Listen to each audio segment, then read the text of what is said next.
Conforme a gente já tinha anunciado para vocês, as eleições municipais de 2024 estão seguindo exatamente o rito das eleições de 2022. É praticamente um terceiro turno. A coisa está quente e tem de tudo.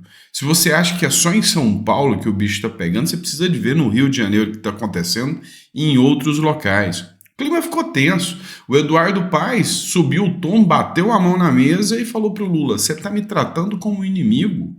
Que coisa é essa?" O Flávio Dino deu uma decisão e nessa decisão o Lula se sentiu traído. Pois é, parece que o Dino não está muito feliz com o Lula. Nós vamos falar um pouquinho sobre isso aqui. Não é a primeira vez que os petistas acusam o Dino de fazer isso.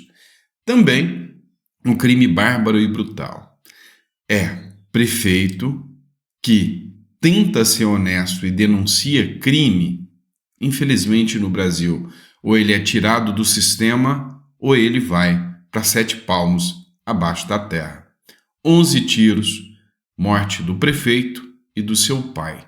Pois é, a coisa está mais grave no Brasil do que você pensa. Tá tipo o México, onde, sabe, matam os prefeitos até antes de tomar posse.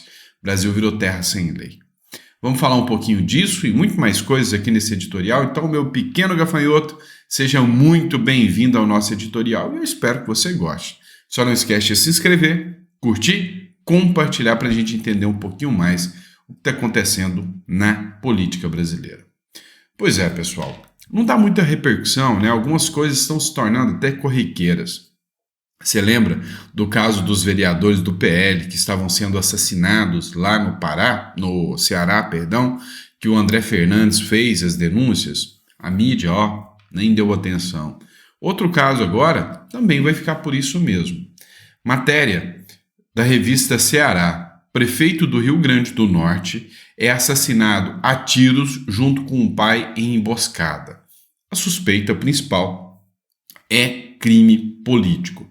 Nós estamos falando lá da cidade do Rio Grande do Norte, uma pequena cidade de mais ou menos 2.000 habitantes, chamada João Dias. João Dias é o nome da cidade.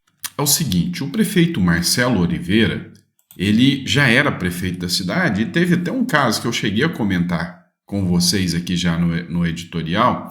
Ele teve uma situação um tanto quanto complicada. Ele renunciou ao cargo de prefeito, acho que lá em 2020, alguma coisa assim. Ficou fora, afastado, porque ele estava sendo ameaçado de morte. Depois, ele entrou com ação na justiça e conseguiu o cargo de volta. Esse é um dos motivos que é uma linha, né, de investigação da polícia sobre o caso. O fato é que ele tinha uma vice-prefeita. E essa vice-prefeita está sendo acusada de um monte de crimes, né, dentro do município, interceptação, uma verdadeira milícia, né, uma milícia criminosa que a vice-prefeita chegou a ser presa, parentes da vice-prefeita. E quem fez a denúncia, segundo a matéria do Diário de Pernambuco, foi o prefeito Marcelo Oliveira. O Marcelo Oliveira que fez a denúncia. E a Polícia Federal foi atrás, o Ministério Público foi atrás, prendeu a vice-prefeita ou começaram a acontecer ameaças. A linha de investigação da polícia é que é uma conotação ou política ou de vingança. Pois é, já houve uma tentativa contra a vida dele, sem êxito, e hoje a gente amanhece com essa notícia triste de que ele e o pai foram alvejados com 11 tiros, não resistiram, ainda colocaram fogo nos dois dentro da caminhonete. É o nível que o Brasil se tornou, né? É uma coisa bárbara, não é da esquerda para fazer um auê como Marielle fizeram, né? Exploraram tanto aquela imagem da Marielle, aquele caso da Marielle, mas você começa a perceber o quanto a política no Brasil é uma política criminosa, né? É uma situação, sabe, que isso aí deveria ser investigado assim, a cabo e crimes que acontecem contra a democracia. Isso sim é crime contra a democracia, é crime contra a liberdade, né? De um candidato exercer ali o seu papel, são coisas absurdas e assustadoras, né? Meus pêsames à família do prefeito Marcelo aí, de João Dias. Vamos lá. Segunda matéria que eu quero tratar com vocês, eu preciso explicar direitinho. É o seguinte: Dino determina a mobilização de Forças Armadas e Polícia Federal para combate a incêndios em Amazônia e Pantanal. Pois é, a galera do PT tá revoltada, mas tá pistola com Flávio Dino por causa dessa decisão. Vem cá, são dois os pontos que estão deixando a popularidade do Lula mais baixinha que bumbum de sapo. Quais são os dois? Uma é o amor às ditaduras, Venezuela, passando pano. Isso aí já jogou a popularidade do Lula lá embaixo, porque o cara chegou com o discurso de salve a democracia. O outro discurso do sujeito era salve a Amazônia, meio ambiente, nós vamos cuidar do meio ambiente. Nunca na história teve um governo que cuidou tão mal do meio ambiente quanto esse governo petista. As queimadas, os incêndios, tudo isso é recorde. A falta de investimento é recorde. A Marina Silva até tentou, tadinha, ela chegou com a carinha dela ali. Gente, eu acho que é a culpa climática. Teve gente que ainda anunciou que era culpa do Bolsonaro, né? Na gestão Lula, a culpa era do Bolsonaro. Teve burro que acreditou. Mas a grande questão que a gente pode falar é que tá pegando mal demais. Até o Demétrio, da Globo News, ele falou, olha, não adianta o Lula tentar com essa disfarçatez. É um governo que não faz nada pelo meio ambiente. Então uma coisa já está escancarada, já está exposta, que é um incompetente no cuidado ao meio ambiente. Vem o Flávio Dino e fala, quer saber? Eu vou escancarar, eu vou expor que ele é um incompetente, vou dar uma decisão judicial mandando ele fazer o que ele deveria ter feito. E não fez. Pois é, a coisa não ficou muito boa, não. O ministro Flávio Dino determinou na terça-feira que a União mobilize em até 15 dias o maior contingente de agentes para atuar de forma repressiva e preventiva no combate aos incêndios no Pantanal e na Amazônia. A decisão inclui reforços das Forças Armadas, da Polícia Federal e Rodoviária Federal, da Força Nacional e da Fiscalização Ambiental. Dino também determinou que o Executivo poderá abrir crédito extraordinário e editar medida provisória para o custeio dessas ações. Aí aqui entra o detalhe. Uma linha de raciocínio está dizendo que foi traição, que escancarou a hipocrisia.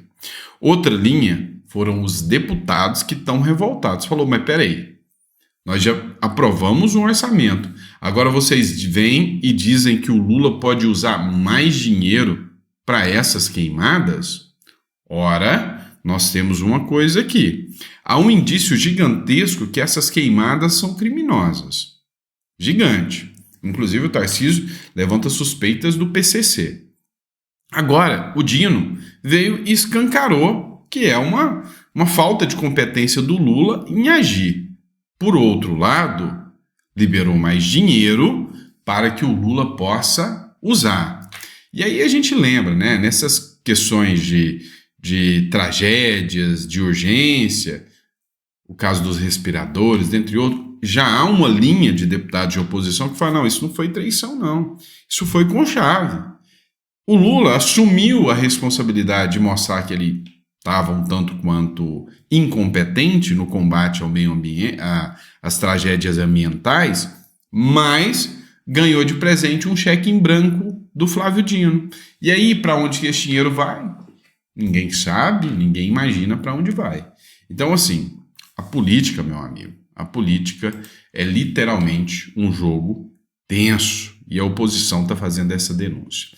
Por outro lado, o Eduardo Paes, que é o candidato a prefeito do Rio de Janeiro, está pistola com o Lula. O clima esquentou em reunião de Lula e Paes. Apontou, teve dedo na cara, falou, você está me tratando como inimigo aqui? Você está de zoeira com a minha cara? Pois é.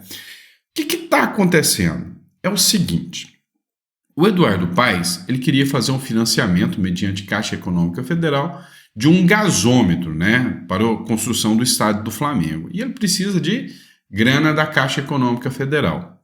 A equipe técnica da Caixa Econômica Federal falou, opa, isso aqui não é viável para a Caixa Econômica Federal, nós vamos perder dinheiro. Para que eu vou fazer um empréstimo para o estado do Rio, investindo nesse gasômetro aqui com essas condições e vou perder dinheiro? Então a equipe técnica da Caixa falou, nós não vamos emprestar.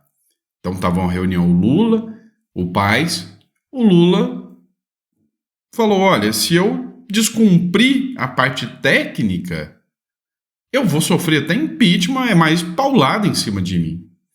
O Eduardo Paes falou, olha, eu não quero saber, vocês vão me liberar, eu vou resolver isso de um jeito ou de outro, se for preciso, eu mando uma lei pela Assembleia Legislativa, pela Câmara Municipal para mim aprovar isso aqui, eu vou aprovar. Apontou o dedo na cara do Lula e falou, ó, você está me tratando como inimigo, o negócio não vai ser assim em plena campanha municipal. Parece que o clima azedou um pouquinho. O Lula tentou abafar o fogo, né? Segundo a matéria aqui do Metrópolis, o Lula tentou abafar, não, peraí, não é bem assim, mas parece que saiu ali uma fuligem e o clima deu uma esquentada entre o Lula e o Paes. E o candidato, a oposição do Paes, vai perder de lavada, está sendo destruído. E sabe, tudo dá a entender que é propositalmente. O candidato do PL é o delegado Ramagem. O Ramagem, que ficou muito conhecido aí, cara, é um parlamentar excepcional. O PL simplesmente abandonou o Ramagem. O Ramagem está com 9% das intenções de voto no Rio de Janeiro. O Bolsonaro não gravou vídeo, não deu apoio ao Ramagem. O Ramagem ficou simplesmente abandonado por ordem do PL. Parece até que o PL não pode apoiar o Paes, mas quer que o Paes ganhe. Tanto é que lá o PL liberou os candidatos para poderem apoiar o Paes. Tanto é que o Ottoni de Paula o deputado do PL, não foi sancionado pelo PL e está sendo um dos maiores cabos eleitorais do Eduardo Paes. Pois é, para você ver como que a coisa está tensa. O Carlos Jordi, também do PL, foi abandonado também lá em Niterói. O que está acontecendo? Há uma grande possibilidade aqui do PL simplesmente falou, vou fazer um acordo aqui, deixa aí o Paes ganhar, né? Ninguém não vai surpreender se o PL tiver amanhã ou depois uma secretaria dentro do governo do Eduardo Paes. O fato é que o Pablo Marçal, que é um fenômeno das redes sociais, está em primeiro lugar nas pesquisas de São Paulo, falou, olha, eu vou expor o que o PL está fazendo. Vocês abandonaram o Ramagem lá no Rio de Janeiro, o Carlos Bolsonaro não está dando apoio nenhum ao Ramagem, está preocupado com a campanha de São Paulo para difamar o Pablo Marçal, mas não está preocupado em apoiar o Ramagem lá no Rio de Janeiro, abandonou o Ramagem. É isso que o Pablo Marçal falou, e falou, olha, eu quero que conservadores vençam, eu queria que o Salles estivesse no meu lugar, não está, então eu vou apoiar também o Ramagem lá no Rio de Janeiro. Vou fazer de tudo para dar um apoio para o Ramagem e dar orientações de como ele pode vencer sem precisar de tanto fundo eleitoral e do apoio dos partidos, o que o Pablo Marçal está apostando, né? Sei que o negócio vai ficar tenso. Imagina se o Pablo Marçal realmente conseguir fazer o Ramagem dar uma levantada, tanto que o moral do Pablo Marçal vai subir, pois é, e o moral do PL vai lá para baixo. Outro ponto que a gente precisa falar, vamos falar da Folha de São Paulo. Parece que a água está batendo no bumbum da Folha de São Paulo, a Folha de São Paulo entendeu que o buraco é bem mais embaixo, mas bem mais embaixo do que ela imaginava, e não é delírio de bolsonarista, não. Alexandre de Moraes censura a entrevista da Folha com o ex-assessor de Bolsonaro. Vocês perceberam que até pouco tempo atrás essa palavra não existia na imprensa brasileira? Censura? Não, é só os bolsonaristas, esses idiotas que ficam falando isso aí de censura. Essa palavra não existe. Mas de um tempo para cá, foi só alguns jornais serem censurados pelo Alexandre de Moraes devido a uma reportagem sobre o Arthur Lira, o jogo começou a virar. Agora, estão correndo o risco até de ser fechado. Já era. Pois é, e resolveram trazer o quê? O impensável, um aliado de Bolsonaro para dar entrevista na Folha de São Paulo. Mas o Alexandre de Moraes censurou a entrevista. O ministro Alexandre de Moraes, do Supremo Tribunal Federal, proibiu o ex-assessor da presidência, o Felipe Garcia Martins de dar entrevista à Folha de São Paulo. Ele proibiu uma pessoa de dar entrevista à Folha. Martins, que trabalhou no governo de Jair Bolsonaro, ficou 6 meses preso sob a alegação de que poderia fugir do país. Ele é suspeito de ter participado de uma trama de golpe do Estado encabeçada por Bolsonaro, acusação que ele nega. Moraes revogou a prisão de Martins, 9 de agosto, e afirma que Felipe Martins não pode se comunicar com outros investigados por trama golpista. O que tem a ver não poder se comunicar com outros com fazer uma entrevista? O Costa Neto dá entrevista o tempo todo, está investigado na mesma situação. O Bolsonaro dá entrevista, é investigado na mesma situação. E o Felipe Martins não pode? Deixa eu explicar o porquê. Felipe Martins foi preso ilegalmente. Por causa de uma fake news, ele foi preso. Então a prisão foi toda ilegal. Não há denúncia da Procuradoria-Geral da República contra ele. Ele sequer é processado por nada. Vai ter uma investigação e uma decisão sem denúncia da PGR, sem processo. E ele foi alvo de censura, sim. Proibido de dar entrevista por algo que nem processo é e que se provou que ele foi preso injustamente. Pois é, a Folha de São Paulo agora sentiu realmente o que o Brasil virou. E aí tem um outro ponto. Outros jornais não tratavam, mas agora a Folha, a UOL, tá todo mundo... Você lembra do vídeo Todo Mundo Odeia o Cris, daquela série? Tá quase que todo mundo odeia o Moraes, menos os petistas. É mais ou menos isso, porque até a Folha de São Paulo resolveu partir para cima do ministro Supremo, Alexandre de Moraes. Defesa acusa o filho de Moraes de ter dado tapa na nuca de suposto agressor. O jogo virou. Imagens mostram suposto tapa em rosto de filho de Moraes. Mas é o contrário, é o filho do Moraes, segundo o laudo, que pode ter agredido o Mantovani. Laudo produzido pela defesa do empresário Roberto Mantovani diz que Alexandre Barsi, filho do ministro do STF, Alexandre de Moraes, teria dado um tapa na nuca do empresário antes do episódio da agressão ocorrido no aeroporto de Fiumicino, em Roma, em 14 de julho de 2023. Só que o detalhe ainda é pior ainda. Segundo o laudo do perito, o vídeo foi editado para ser apresentado pela defesa. A OAB se manifestou e falou: nós queremos a cópia do vídeo. A OAB, como instituição federal, ela deveria solicitar o original do aeroporto de Roma para poder fazer a comparação, porque o perito disse que a parte em que o filho do Alexandre de Moraes dá um tapa na nuca do Mantovani foi cortado do vídeo. E aí a grande questão é, nós estamos diante de uma adulteração de provas. E segundo a defesa, feita pela Polícia Federal. Pois é, se fosse um caso de um bolsonarista falsificando provas, o mundo já tinha caído na cabeça, né? Pois é, mas não é não. É a democracia que falsificou as provas, segundo o perito aqui. E vamos falar do Maduro? Eu vou fazer uma coisa aqui que você nunca imaginou. Eu sei que você acha o Maduro um ditador de esquerda, sem vergonha, vagabundo, um cara que está mandando matar as pessoas, um cara que, sabe, é insano a atuação do Maduro, mas eu vou fazer você concordar com o Maduro em um ponto. O Maduro pediu brigada de 1.000 homens e mulheres do Brasil ao MST, usando o boné do MST, né? Que há uma linha de ligação gigante entre o Maduro, o Lula e o MST.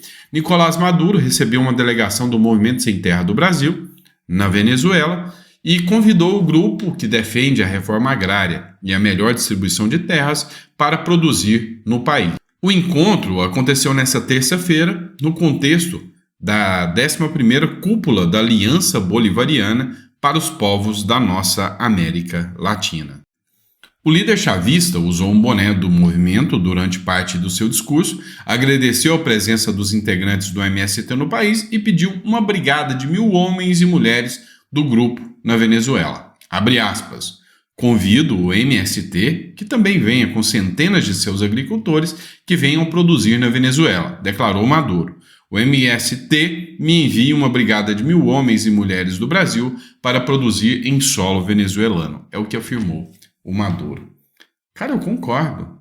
Eu acho que devia ter um movimento aqui para mandar todo mundo do MST para Venezuela. Vamos lá. Socialista gosta de socialista, então manda tudo para lá. E quem quiser produzir aqui no Brasil, manda. Quem está querendo fugir da ditadura chavista, que luta pela liberdade, que luta por democracia, manda um ônibus cheio de venezuelano bom para cá e manda a galera do MST, manda a galera socialista, manda tudo para lá.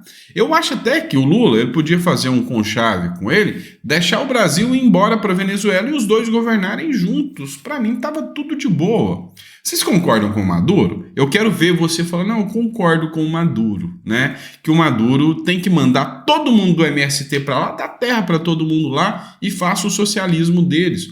Ninguém no Brasil vai ficar chateado, vai se revoltar. Mas você sabe por que a gente fica revoltado com esse tipo de situação? Sabe por que eu nunca apoiarei o Lula quando eu vejo que ele apoia ditaduras como a da Venezuela? Por situações como essa aqui.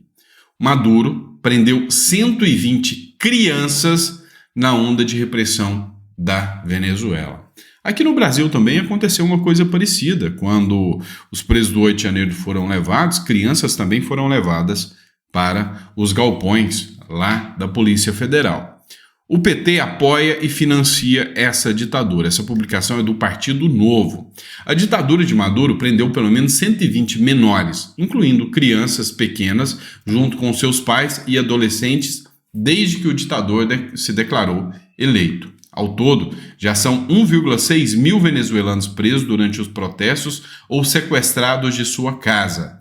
Enquanto Lula se mantém cúmplice do regime bolivariano, negando-se a condenar a fraude, Maduro massacra a própria população, inclusive crianças. Eu acho incrível que a turma do MST, a turma esquerdista, a turma socialista, tem esse discursinho tosco e barato de ai, gente, nós somos pelos mais pobres, pelos vulneráveis. O quê? Vocês estão vendo crianças sendo presas e estão de bico fechado. Vocês não têm vergonha na cara. Ai, vamos mandar o MST para lá. O MST está indo aplaudir um ditador que prende crianças, que mata pessoas e sequestra pessoas. Vocês do MST são uma vergonha para o Brasil ao estarem do lado de um ditador como Maduro e ver um cara desse usando um boné de vocês e não se envergonharem. Por isso que eu falo, vão mesmo.